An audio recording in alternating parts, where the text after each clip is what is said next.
In this video, I have explained various kinds of lists which are present in HTML along with the programs based upon them. ಈ ವಿಡಿಯೋದಲ್ಲಿ different kinds of list HTML ಅಲ್ಲಿ ಯಾವಿದಾವೆ ಅದರ ಜೊತೆಗೆ ಅದರದ basis ಮೇಲೆ programmes ಇದೆ. ಈ ವಿಡಿಯೋನ ಲೈಕ್ ಮಾಡಿ, ಈ ಚಾನಲ್ಗೆ ಸಬ್ಸ್ಕ್ರೈಬ್ ಆಗಿ, ಈ ವಿಡಿಯೋನ ನಿಮ್ಮ ಫ್ರೆಂಡ್ಸ್ ಜೊತೆಗೆ ಶೇರ್ ಮಾಡಿ. Gain the knowledge and rule the world.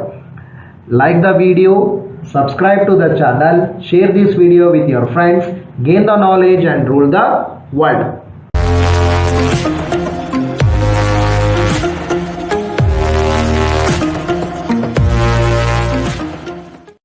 HTML list.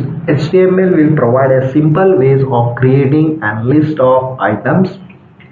For the purpose of displaying a list of items in a web page, we'll be using an HTML coding. In an HTML, it provides two ways of creating a list. Those are unordered list and ordered list. Unordered list is also known as a bullet list. Ordered list is known as a numbered list. HTML list HTML simple Vena provide ಮಾಡುತ್ತೆ ಲಿಸ್ಟ್ನ create ಮಾಡೋದಕ್ಕೋಸ್ಕರ. HTML ಮುಖಾಂತರ ನಾವು web ಪೇಜ್ನ ಯಾವಾಗ create ಮಾಡ್ತೀವಲ್ಲ, create ಮಾಡಬೇಕಾದ್ರೆ code ಬರಿತೀವಿ. ಆ ಕೋಡಲ್ಲಿ HTML ಎರಡು ವೆರೈಟೀಸ್ ಆಫ್ ಲಿಸ್ಟ್ನ ಕ್ರಿಯೇಟ್ ಮಾಡೋದಕ್ಕೋಸ್ಕರ ಪ್ರೊವೈಡ್ ಮಾಡುತ್ತೆ. ಒಂದು ಅನ್ಆರ್ಡರ್ಡ್ ಲಿಸ್ಟು, ಇನ್ನೊಂದು ಆರ್ಡರ್ಡ್ ಲಿಸ್ಟ್. ಅನ್ಆರ್ಡರ್ಡ್ ಲಿಸ್ಟ್ನ ಬುಲೆಟ್ ಲಿಸ್ಟ್ ಅಂತ ಕರೀತಾರೆ, ಆರ್ಡರ್ಡ್ ಲಿಸ್ಟ್ನ ನಂಬರ್ಡ್ ಲಿಸ್ಟ್ ಅಂತಲೂ ಕರೀತಾರೆ. Unordered list. An unordered list is a list of items where each of the items will be marked with bullets, and typically we'll be using a small black circle, or even we can use the different shapes. An unordered list of items is created by using an unordered list tag, and that unordered list tag will be in the form of open the angle bracket UL and close the angle bracket. This is the opening tag for an unordered list, and the closing tag for an unordered list is open angle bracket close backslash. That is, you need to write the backslash, after that UL, then close the angle bracket. This is called as a closing tag. The beginning tag should be within the angle bracket UL, and the closing tag should be within the angle bracket backslash UL, and each of the list of items should be written within another one tag that is called as a list tag, and the opening tag for a list tag is within the angle bracket LI, and the closing tag is within the angle bracket backslash LI. You need to write unordered list. Unordered list of items na bullets in the mark ಆಗಿರುತ್ತೆ. Normal ಆಗಿ small black ಸರ್ಕಲ್ಸ್ನ use ಮಾಡ್ತೀವಿ, ಅದನ್ನ ಬಿಟ್ಟ ಬೇರೆ ಶೇಪ್ಸ್ನು use ಮಾಡ್ಬೋದು. ಅನ್ಆರ್ಡರ್ಡ್ list of ಐಟಮ್ಸ್ನ create ಮಾಡೋದಕ್ಕೋಸ್ಕರ ಅನ್ಆರ್ಡರ್ಡ್ list ಟ್ಯಾಗ್ನ use ಮಾಡ್ತೀವಿ. ಅನ್ಆರ್ಡರ್ಡ್ list tag ಯಾವ ರೀತಿ ಬರೀಬೇಕಂದ್ರೆ ಆಂಗಲ್ ಬ್ರಾಕೆಟ್ ಒಳಗಡೆ UL ಅಂತ ಬರೀಬೇಕು. ಇದು ಓಪನಿಂಗ್ ಟ್ಯಾಗ್ ಯಾವುದು ಅನ್ಆರ್ಡರ್ಡ್ ಲಿಸ್ಟಿಗೆ. ಕ್ಲೋಸಿಂಗ್ ಟ್ಯಾಗ್ ಬಂದು ಆಂಗಲ್ ಬ್ರಾಕೆಟ್ ಒಳಗಡೆ ಬ್ಯಾಕ್ಸ್ಲಾಶ್ UL ಅಂತ ಬರೀಬೇಕು. ಇದು ಕ್ಲೋಸಿಂಗ್ ಟ್ಯಾಗ್ ಅಥವಾ ending tag of an unordered list ಅಂತ ಕರಿತೇವೆ.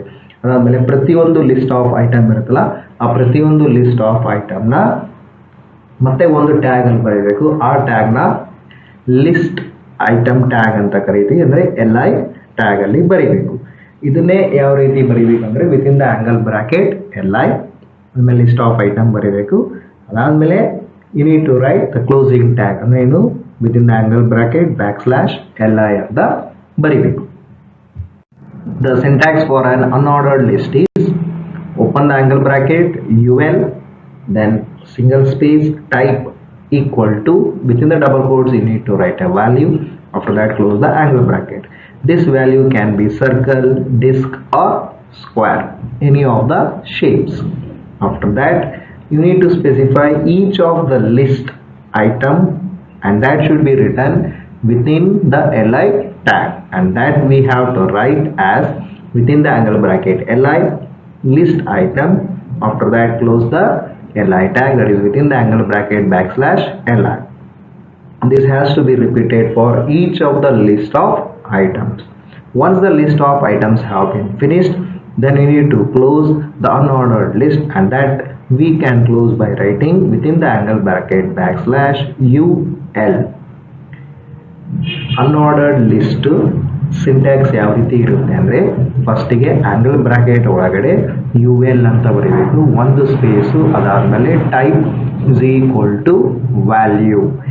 ಈ ವ್ಯಾಲ್ಯೂ ಡಬಲ್ ಕೋಟ್ಸಲ್ಲಿ ಬರೀಬೇಕು. ಈ ವ್ಯಾಲ್ಯೂ ಏನಿರ್ಬೋದು ಅಂದರೆ ಒಂದು ಸರ್ಕಲ್, ಡಿಸ್ಕ್ ಅಥವಾ ಸ್ಕ್ವೇರ್, ಇದು ಬಿಟ್ಟು ಬೇರೆ ಶೇಪ್ಸ್ದು ಬರಿಬೋದು. ಅದಾದಮೇಲೆ ಪ್ರತಿಯೊಂದು ಲಿಸ್ಟ್ ಆಫ್ ಐಟಮ್ ಇರುತ್ತಲ್ಲ ಅದನ್ನು LI ಟ್ಯಾಗ್ ಒಳಗೆ ಬರೀಬೇಕು. ಅದನ್ನು ಯಾವ ರೀತಿ ಬರೀಬೇಕಂದ್ರೆ within the angle bracket LI ಅಂತ ಬರೀಬೇಕು. ಅದಾದಮೇಲೆ ಲಿಸ್ಟ್ ಆಫ್ ಐಟಮ್ ಅಂದರೆ ಐಟಮ್ ಒಳಗಿರುವಂಥ ಲಿಸ್ಟಲ್ಲಿ ಬೇಕಾಗಿರುವಂಥ ಐಟಮ್ನ ಬರೀಬೇಕು. ಅದಾದಮೇಲೆ LI ಟ್ಯಾಗ್ನ ಕ್ಲೋಸ್ ಮಾಡಬೇಕು. LI ಟ್ಯಾಗ್ನ ಕ್ಲೋಸ್ ಮಾಡಬೇಕಾದ್ರೆ within the angle bracket /LI ಅಂತ ಬರೀಬೇಕು. ಇದೇ ರೀತಿ ಎಷ್ಟು ಲಿಸ್ಟ್ ಆಫ್ ಐಟಮ್ ಬರುತ್ತೆ ಆ ಎಲ್ಲ ಲಿಸ್ಟ್ ಆಫ್ ಐಟಮ್ಸ್ನು ಇದೇ ರೀತಿ ಪ್ರತಿಯೊಂದು LI ಟ್ಯಾಗಲ್ಲಿ ಬರೀಬೇಕು. ಅದಾದಮೇಲೆ ಅನ್ಆರ್ಡರ್ಡ್ ಲಿಸ್ಟ್ ಟ್ಯಾಗ್ನ ಕ್ಲೋಸ್ ಮಾಡಬೇಕು. ಅದನ್ನು within the angle bracket /UL ಅಂತ ಬರೀಬೇಕು. See an example with respect to an unordered list. ಒಂದು ಎಕ್ಸಾಂಪಲ್ ನೋಡೋಣ. ಅನ್ಆರ್ಡರ್ಡ್ ಲಿಸ್ಟ್ HTML ಯಾವ ರೀತಿ ಕ್ರಿಯೇಟ್ ಮಾಡಬೇಕಂತ.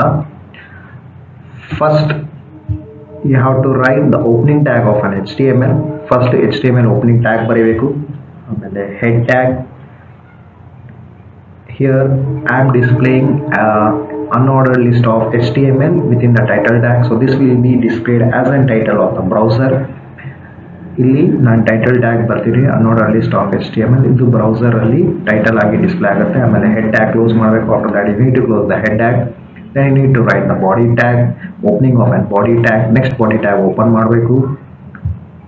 ಅದಾದಮೇಲೆ unordered list you have to open. unordered list ನ ಓಪನ್ ಮಾಡಬೇಕು. ಅದಕ್ಕೋಸ್ಕರ opening unordered list tag. After that LI tag. Here I am specifying BCA as the first item in the list. ಇಲ್ಲಿ ನಾನು BCA ಅಂತ first item of the list ಅಂತ specify ಮಾಡಿದ್ದೇನೆ. ಇನ್ನೂ ಒಂದು LI I have written BSc Computer Science. Another one LI tag I have written with BSc Computer Science. After that I will close the unordered list. adamele unordered list close martin by writing the closing tag of an unordered list. Closing tag of unordered list bariyo ಮೂಲಕ unordered list na close ಮಾಡ್ತಾ ಇದೀನಿ. ಅದಾದಮೇಲೆ body tag na close ಮಾಡಬೇಕು. We need to close the body tag. After that we need to close the HTML tag. ಅದಾದಮೇಲೆ HTML tag na close ಮಾಡಬೇಕು. ಈ ರೀತಿ ಬರ್ದಾಗೆ BCA ಮತ್ತೆ BSc ಕಂಪ್ಯೂಟರ್ ಸೈನ್ಸ್ ಅಂತ ಇದೆಲ್ಲ ಇದೆರಡು unordered list ಆಗಿ ಡಿಸ್ಪ್ಲೇ ಆಗುತ್ತೆ. When we write in this fashion, BCA and BSc computer science will be displayed in an unordered list. ಅದರ ಜೊತೆಗೆ title unordered list of HTML ಅಂತ ಬ್ರೌಸರ್ ಅಲ್ಲಿ ಡಿಸ್ಪ್ಲೇ ಆಗುತ್ತೆ. Along with this one, it will be displaying unordered list of HTML in the browser as a title. This is how the output will be appearing. ಈ ರೀತಿಯ output ಕಾಣಿಸುತ್ತೆ. The same program have written just by adding an attribute to an unordered list by specifying type as an attribute with the value circle within the double quotes. Same program unordered list ಇದೆ. Just ಒಂದು attribute ನ add ಮಾಡಿದೀನಿ, type ಅನ್ನೋದನ್ನ, ಅದಕ್ಕೆ value circle ಅಂತ ಕೊಟ್ಟಿದ್ದೀನಿ. ಆ circle double quotes ಅಲ್ಲಿ ಬರೆದಿದ್ದೇನೆ. This is how the output will be appearing, and you can verify with the previous one when we have not specified any type. It was just an dot. ಈ ರೀತಿ output ಕಾಣಿಸುತ್ತೆ. Previous ನೀವು check ಮಾಡ್ಬೋದು, ಅಲ್ಲಿ ನಾವು type ಅನ್ನೋದನ್ನ specify ಮಾಡಿಲ್ಲಲ್ಲ, ಅಲ್ಲಿ ಅನ್ಆರ್ಡರ್ಡ್ ಲಿಸ್ಟ್ ಡಾಟ್ ಆಗಿ ಡಿಸ್ಪ್ಲೇ ಆಗಿದೆ, ಇಲ್ಲಿ ಸರ್ಕಲ್ ಆಗಿ ಡಿಸ್ಪ್ಲೇ ಆಗಿದೆ. Previously you can check it has been represented by as a dot for list of item, and here it has been representing by a circle. By default it will be specifying a dot, and if you want other than the dot you need to specify the value by using an attribute type within the ordered list opening tag.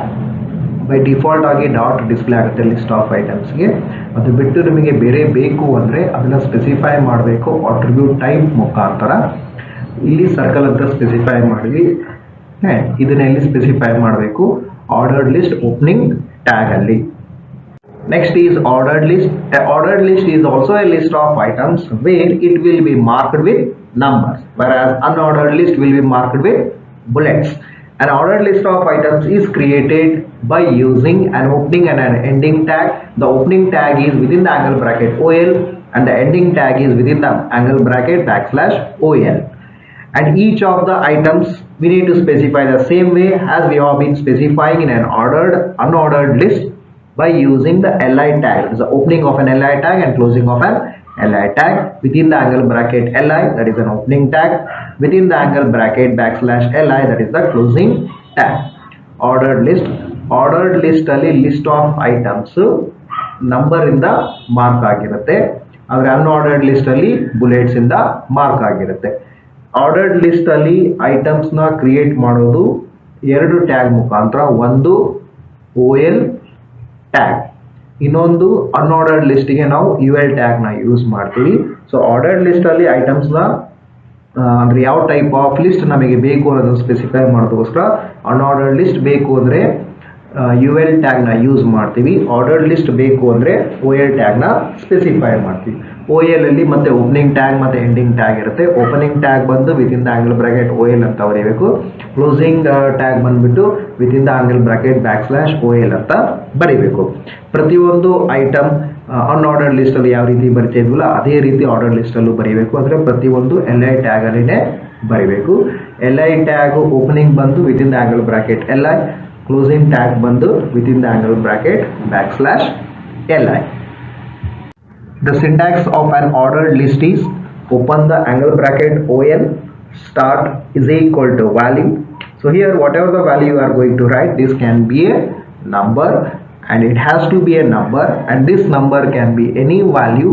Whatever the value you are going to specify, with that value it is going to start. For example, if you specify the value as 5, the list of items will be started with the number as 5, 6, 7, 8. Like that. That means it will be started with the numbering as 5. Then type is equal to value. So this will be specifying the type of a numbering you want, either the Roman numbers or the regular numbers, or you can use the alphabets ABC, uppercase or a lowercase also. And you need to close the OL tag. After that, each of the list of items should be written within the LI tag and the closing of an LI tag. That is the opening and the closing of an LI tag. You need to specify the list item. So this you can write for any number of items you want to specify. All those items has to be specified separately within an LI tag. After that, you need to close the OL tag by writing within the angle bracket /OL. Syntax of ordered list ಬಂದ್ಬಿಟ್ಟು ಈ ರೀತಿ ಇರುತ್ತೆ. First ಗೆ angle bracket open ಮಾಡಬೇಕು, ಅದಾದ್ಮೇಲೆ OL, ಆಮೇಲೆ start is equal to value, ಈ value double quotes ಅಲ್ಲಿ ಬರೀಬೇಕು. ಆಮೇಲೆ ಈ ವ್ಯಾಲ್ಯೂ ಏನು 1 2 3 5 ಯಾವ್ದಾದ್ರೂ ಬರೀಬಹುದು. ನೀವು ಯಾವ ವ್ಯಾಲ್ಯೂ ಕೊಡ್ತಿರಲ್ಲ ಅಲ್ಲಿಂದ ನಂಬರಿಂಗ್ ಸ್ಟಾರ್ಟ್ ಆಗುತ್ತೆ. ಒಂದು ವೇಳೆ ನೀವು 5 ಅಂತ ಕೊಟ್ರೆ ಲಿಸ್ಟ್ ಆಫ್ ಐಟಮ್ಸ್ ಅಲ್ಲಿ 5 6 7 ಈ ರೀತಿ ನಿಮಗೆ ಲಿಸ್ಟ್ ಪಕ್ಕದಲ್ಲಿ ನಂಬರ್ಸ್ ಬರುತ್ತೆ. ಟೈಪ್ ಇಸ್ ಈಕ್ವಲ್ ಟು ವ್ಯಾಲ್ಯೂ ಅಂತಿದೆಯಲ್ಲ, ಇಲ್ಲಿ ನೀವು ಯಾವ ರೀತಿ ನಂಬರಿಂಗ್ ಬೇಕು ಅನ್ನೋದನ್ನ ಸ್ಪೆಸಿಫೈ ಮಾಡಬೇಕು. 1 2 3 ರೆಗ್ಯುಲರ್ ಕೊಡ್ಬೋದು, ಅಥವಾ ಕ್ಯಾಪಿಟಲ್ ಲೆಟರ್ಸ್ ಬೇಕು ಅಂದರೆ ABCD ಇದ್ರತ್ರ ಕ್ಯಾಪಿಟಲ್ A ಅಂತ ಕೊಡಬೇಕು. ಒಂದು ವೇಳೆ ನಿಮಗೆ ಸ್ಮಾಲ್ ಕೇಸ್ ಒಂದು ಬೇಕು ಅಂದರೆ ಸ್ಮಾಲ್ ಲೆಟರ್ A ಅಂತ ಕೊಡ್ಬೋದು. ರೋಮನ್ ನಂಬರ್ಸ್ ಬೇಕಂದ್ರೆ ರೋಮನ್ ನಂಬರ್ಸ್ನ ಕೊಡಬೇಕು. ಅದಾದಮೇಲೆ ಆಂಗಲ್ ಬ್ರಾಕೆಟ್ನ ಕ್ಲೋಸ್ ಮಾಡಬೇಕು. ಅದಾದಮೇಲೆ ಪ್ರತಿಯೊಂದು ಲಿಸ್ಟ್ ಆಫ್ ಐಟಮ್ ಇರುತ್ತಲ್ಲ ಅದನ್ನ LI ಟ್ಯಾಗಲ್ಲಿ ಬರಿಬೇಕು. ಅಂದರೆ ಓಪನಿಂಗ್ ಮತ್ತು ಕ್ಲೋಸಿಂಗ್ ಆಫ್ LI ಟ್ಯಾಗ್ ಮಧ್ಯದಲ್ಲಿ ಲಿಸ್ಟ್ ಆಫ್ ಐಟಮ್ನ ಬರಿಬೇಕು. ಯಾವ ರೀತಿ? ಓಪನ್ LI ಟ್ಯಾಗ್, ಅದಾದಮೇಲೆ ಲಿಸ್ಟ್ ಐಟಮ್, ಆದಮೇಲೆ ಕ್ಲೋಸ್ LI ಟ್ಯಾಗ್ ಅಂದರೆ with in the angle bracket /LI. ಈ ರೀತಿ ಪ್ರತಿಯೊಂದು ಲಿಸ್ಟ್ ಆಫ್ ಐಟಮ್ನ ಸಪರೇಟ್ ಆಗಿ LI ಟ್ಯಾಗಲ್ಲಿ ಅಂದರೆ ಓಪನಿಂಗ್ ಮತ್ತು ಕ್ಲೋಸಿಂಗ್ ಟ್ಯಾಗ್ ಆಫ್ LI ಮಧ್ಯದಲ್ಲಿ ಬರಿಬೇಕು. These are the possible values which you can specify for a type attribute. Type ಆಟ್ರಿಬ್ಯೂಟ್ಗೆ ಇದರಲ್ಲಿ ಯಾವುದಾದ್ರೂ ಒಂದು ವ್ಯಾಲ್ಯೂನ ನೀವು ಕೊಡಬಹುದು. It is an example of an ordered list program. ಇದು ಆರ್ಡರ್ಡ್ ಲಿಸ್ಟ್ ಪ್ರೋಗ್ರಾಮಿಗೆ ಎಕ್ಸಾಂಪಲ್. ಸೊ ಸೇಮ್ ಅನ್ಆರ್ಡರ್ಡ್ ಲಿಸ್ಟಿಗೆ ಯಾವ ರೀತಿ ಬರ್ದಿಲ್ಲ ಅದೇ ಪ್ರೋಗ್ರಾಮ್ನೇ ಆರ್ಡರ್ಡ್ ಲಿಸ್ಟಿಗೂ ಬರ್ತೀನಿ. ಜಸ್ಟ್ UL ಅಂತ ಸ್ಪೆಸಿಫೈ ಮಾಡ್ತೀವಲ್ಲ ಅದ್ರ ಬದಲು ಇಲ್ಲಿ OL ಅಂತ ಸ್ಪೆಸಿಫೈ ಮಾಡಿದ್ದೀನಿ. ಅದಾದಮೇಲೆ ಟೈಪ್ ಇಸ್ ಈಕ್ವಲ್ ಟು 1 ಅಂತ ಬರ್ತೀನಿ. The same program which have written for unordered list, the same program I have written here with just one change. There I have written UL tag and a closing of an UL tag. Instead of that one, here I have written the OL tag and I have written an attribute type is equal to within the double quotes 1. That means the list of items here BCA and BSc Computer Science will be displayed as 1 BCA and 2 BSc Computer Science. ಇಲ್ಲಿ 1 BCA ಮತ್ತೆ 2 BSc Computer Science ಅಂತ display ಆಗುತ್ತೆ, ಯಾಕಂದ್ರೆ type is equal to 1 ಅಂತ ಕೊಟ್ಟಿದ್ದೀನಿ. ಇದು ordered list ಅಲ್ಲಿ OL ಅಂತ ಸ್ಪೆಸಿಫೈ ಮಾಡ್ತೀವಿ, ಅನ್ಆರ್ಡರ್ಡ್ ಲಿಸ್ಟ್ ಅಲ್ಲಿ UL ಅಂತ ಸ್ಪೆಸಿಫೈ ಮಾಡ್ತೀವಿ. In an ordered list we will be writing OL, whereas in case of an unordered list you will be specifying as an UL. And this is the way the output will be appearing when you run that particular program. ಈ ರೀತಿ ನಿಮಗೆ output ಕಾಣಿಸುತ್ತೆ ಆ ಪ್ರೋಗ್ರಾಮ್ನ run ಮಾಡಿದಾಗೆ. Same program title ordered list of HTML ಅಂತಾನೆ ಕೊಟ್ಟಿದ್ದೇನೆ. ಅದಾದ್ಮೇಲೆ ಜಸ್ಟ್ ಏನು ಮಾಡಿದ್ದೀನಿ ನಾನು, ಒಂದು ಆಟ್ರಿಬ್ಯೂಟ್ ಎಕ್ಸ್ಟ್ರಾ ಯಾವುದು ಸ್ಟಾರ್ಟ್ ಅನ್ನೋದನ್ನ ಕೊಟ್ಟಿದ್ದೇನೆ. Start is equal to double quotes ಅಲ್ಲಿ 5 ಅಂತ ಬರ್ತೀನಿ. ಅಂದ್ರೆ ಇಲ್ಲಿ ನಂಬರಿಂಗ್ ಏನಾಗುತ್ತೆ 5th ಇಂದ ಸ್ಟಾರ್ಟ್ ಆಗುತ್ತೆ. ಇಲ್ಲಿ type is equal to A ಅಂತ ಕೊಟ್ಟಿದ್ದಿಲ್ಲ, 5th ಲೆಟರ್ ಯಾವ್ದು ಬರುತ್ತೆ ಆಲ್ಫಾಬೆಟ್ಸ್ ಅಲ್ಲಿ E ಬರುತ್ತೆ. ಅದಕ್ಕೋಸ್ಕರ ಇಲ್ಲಿ ನಂಬರಿಂಗ್ ಸ್ಟಾರ್ಟ್ ಆಗೋದು E, ಅದಾದ್ಮೇಲೆ ನೆಕ್ಸ್ಟ್ F ಅಂದ್ರೆ E BCA ಅಂತ ಬರುತ್ತೆ. ನೆಕ್ಸ್ಟ್ BSc ಕಂಪ್ಯೂಟರ್ ಸೈನ್ಸ್ ಗೆ F ಅಂತ ನಂಬರಿಂಗ್ ಬರುತ್ತೆ.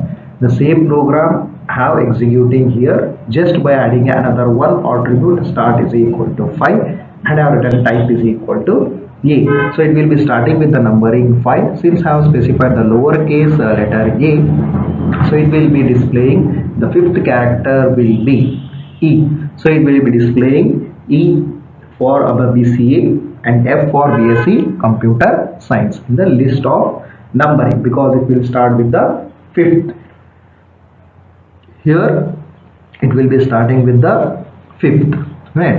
And here I have written lowercase. For that purpose it will be displaying the numbering as E, F, G, H, and it will be in the lowercase. Since I have written only two list in an items, so there is a 2 list of items. So for that purpose it will be displaying just E and F.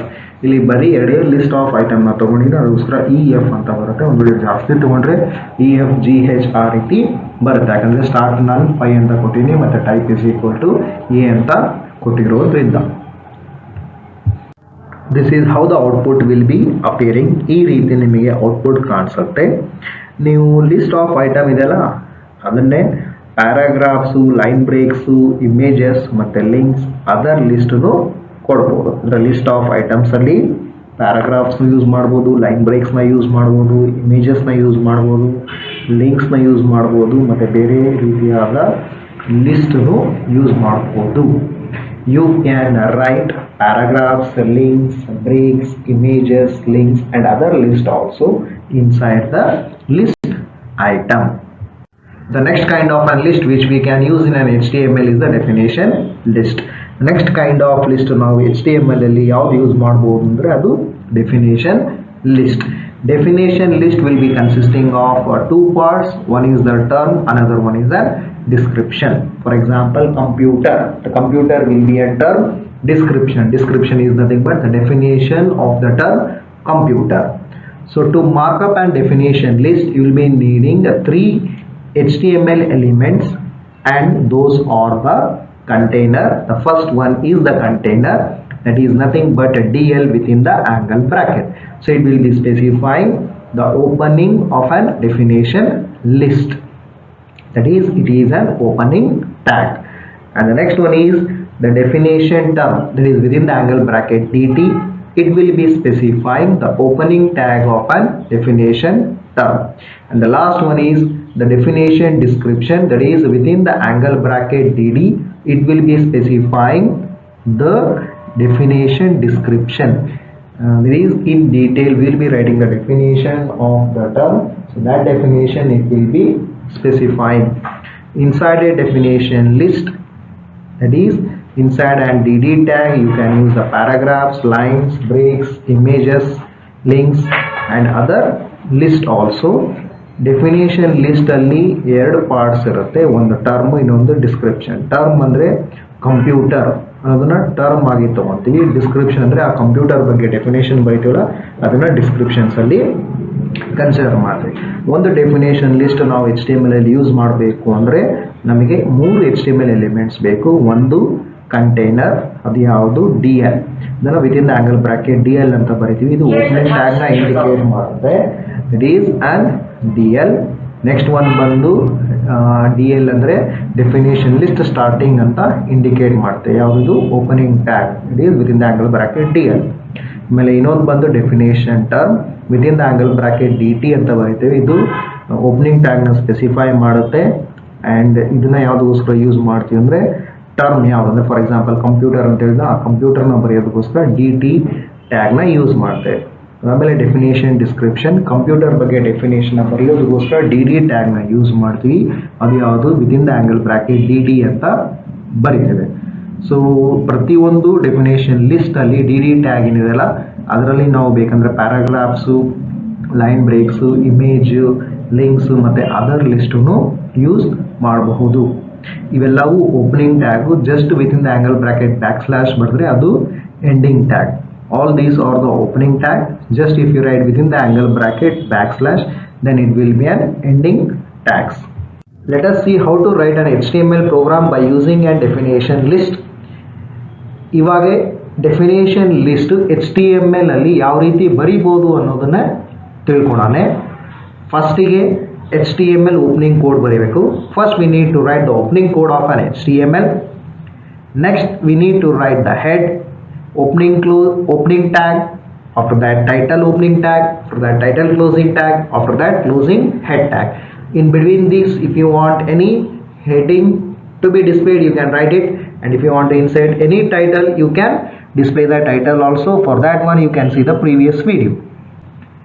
ಅದಾದಮೇಲೆ head ಟ್ಯಾಗ್ನ open ಮಾಡಬೇಕು, ಆಮೇಲೆ title ಟ್ಯಾಗ್ನ open ಮಾಡಬೇಕು, title ಟ್ಯಾಗ್ನ close ಮಾಡಬೇಕು ಮತ್ತು head ಟ್ಯಾಗ್ನ close ಮಾಡಬೇಕು. ನೀವು headlines ಏನಾದರೂ ಬರಿಬೇಕು ಅಂದರೆ ಅಥವಾ ಟೈಟಲ್ ಏನಾದರೂ ಬರಿಬೇಕಂದ್ರೆ ಇದರಲ್ಲಿ ಬರಿಬಹುದು. ಅದಕ್ಕೋಸ್ಕರ ನೀವು ಪ್ರೀವಿಯಸ್ ವಿಡಿಯೋನ ನೋಡಬಹುದು. ಇದಾದಮೇಲೆ ಈ ಬಾಡಿ ಟ್ಯಾಗ್ನ ಓಪನ್ ಮಾಡಬೇಕು. Then you need to open the body tag. After that the definition list you want. For that purpose you need to write the opening of an DL tag. ಆಮೇಲೆ ನಿಮಗೆ definition list ಬೇಕು, ಅದಕ್ಕೋಸ್ಕರ DL ಟ್ಯಾಗ್ನ open ಮಾಡಬೇಕು. After that DL tag open ಆದಮೇಲೆ ಏನು within the angle bracket DL ಅಂತ ಬರೀಬೇಕು. To open and DL tag what you have to write? You have to write within the angle bracket DL. The next is you need to write the term for which you want to write the definition. ಯಾವ ಟರ್ಮ್ನ definition ಬರಿಬೇಕಲ್ಲ ಆ ಟರ್ಮ್ನ ತೊಗೊಬೇಕು. ಅದಕ್ಕೋಸ್ಕರ ಏನು ಬರಿಬೇಕು? Within the angle bracket DTನ ಬರೆದು term ಯಾವುದು? Computer. Within the angle bracket /DT ಇದು ಯಾವುದು? Data term and definition term. How we need to write? Within the angle bracket DT the term, that is the computer, again within the angle bracket /DT. That means it is the term which you want to define, that is a data term. After that you need to write the description for this one, and that you have to write within the opening and the closing of an DD tag. ಇದಾದ್ಮೇಲೆ ಅದರ definition ಬರೆಯೋಲ್ಲ. ಆ definition ಬರೆಯೋದಕ್ಕೋಸ್ಕರ opening ಮತ್ತು closing tag ಮಧ್ಯದಲ್ಲಿ ಡೆಫಿನೇಷನ್ನ ಬರೀಬೇಕು. ಯಾವುದು opening ಮತ್ತು closing tag ಅಂದರೆ DD tag ಇರುತ್ತೆ. ಆ DD ಟ್ಯಾಗ್ ಓಪನಿಂಗ್ ಮತ್ತು ಕ್ಲೋಸಿಂಗ್ ಮಧ್ಯದಲ್ಲಿ ನೀವು ಡೆಫಿನೇಷನ್ ಟ್ಯಾಗ್ನ ಬರೀಬೇಕು. ಉದಾಹರಣೆಗೆ ಇಲ್ಲಿ DD ಓಪನ್ ಮಾಡಿದ್ದೀವಿ, ಅದಾದಮೇಲೆ ಕಂಪ್ಯೂಟರ್ನ ಡೆಫಿನೇಷನ್ ನಾನು ಬರೆದಿದ್ದೇನೆ. ಅದಾದಮೇಲೆ DD ಟ್ಯಾಗ್ನ ಕ್ಲೋಸ್ ಮಾಡಬೇಕು. You need to open the DD tag. After that here I have written the definition of a computer. After that you need to close the DD tag. Right. Opening will be within the angle bracket DD and the closing will be within the angle bracket /DD. Opening tag within the angle bracket DD ಬರಿಬೇಕು, closing tag within the angle bracket /DD ಅಂತ ಬರಿಬೇಕು. ಇದಾದ್ಮೇಲೆ definition ಲಿಸ್ಟ್ನ close ಮಾಡಬೇಕು. ಅದಕ್ಕೋಸ್ಕರ within the angle bracket /DL ಅಂತ ಬರೀಬೇಕು. To close the definition list you need to write within the angle bracket /DL. After that you need to close the body. ಅದಾದಮೇಲೆ ಬಾಡಿನ close ಮಾಡಬೇಕು. ಅದಾದಮೇಲೆ HTML ನ close ಮಾಡಬೇಕು. You need to close the HTML code. So this is how we can use the definition list in an HTML program. Definition list HTML program ಅಲ್ಲಿ ಯಾವ ರೀತಿ use ಮಾಡಬಹುದು ಅನ್ನೋದಕ್ಕೆ ಇದು ಒಂದು example. And this is the output which we get when we execute the program. ಇದು output ನಮಗೆ ಬರುತ್ತೆ ಆ ಪ್ರೋಗ್ರಾಮ್ನ execute ಮಾಡಿದಾಗೆ. Like the video, subscribe to the channel, share this video with your friends, gain the knowledge and rule the world. ಈ ವಿಡಿಯೋನ like ಮಾಡಿ, ಈ ಚಾನಲ್ಗೆ subscribe ಆಗಿ, ಈ ವಿಡಿಯೋನ ನಿಮ್ಮ ಫ್ರೆಂಡ್ಸ್ ಜೊತೆಗೆ ಶೇರ್ ಮಾಡ್ರಿ. Gain the knowledge and rule the world.